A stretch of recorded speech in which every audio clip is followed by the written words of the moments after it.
ഞാൻ വീണ. ഈ ആഴ്ചത്തെ മൂവീസിനെ പറ്റി നമുക്ക് സംസാരിക്കണ്ടേ? അതൊരു ഭീകരജീവിയാണ് എന്ന സിനിമ തിയേറ്ററുകളിൽ റിലീസായിരിക്കുന്നു. പക്ഷെ നമ്മുടെ ജനങ്ങളിൽ നിന്നും വളരെ മോശമായ പ്രതികരണമാണ് ഈ സിനിമയ്ക്ക് ലഭിച്ചിരിക്കുന്നത്. വളരെ കാത്തിരിപ്പുകൾക്ക് ശേഷം ഇറങ്ങിയ അതൊരു ഭീകരജീവിയാണ് എന്ന ചിത്രത്തിന് ബോക്സ് ഓഫീസിൽ പ്രതീക്ഷകളെ നിലനിർത്താൻ സാധിച്ചിട്ടില്ല.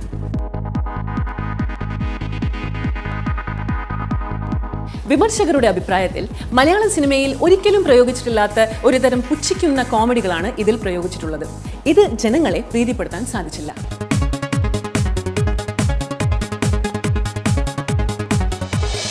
ഈ സിനിമയിൽ ചിരിക്കേണ്ട വകയുണ്ടെങ്കിലും സിനിമയുടെ തിരക്കഥയും അവതരിപ്പിച്ചിരിക്കുന്ന രീതിയുമാണ് പോരായ്മയായി റിവ്യൂവേഴ്സ് ചൂണ്ടിക്കാണിക്കുന്നത്.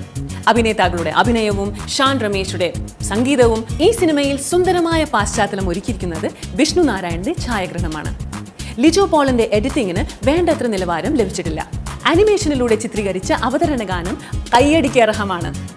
കാതിന് ഇമ്പമേകുന്ന ഷാൻ റഹ്മാന്റെ സംഗീതം ഈ ചിത്രത്തിനെ ശ്രദ്ധയാകർഷിക്കുന്നു. This is the review of അത് ഒരു ഭീകരജീവിയാണ് എന്ന സിനിമ.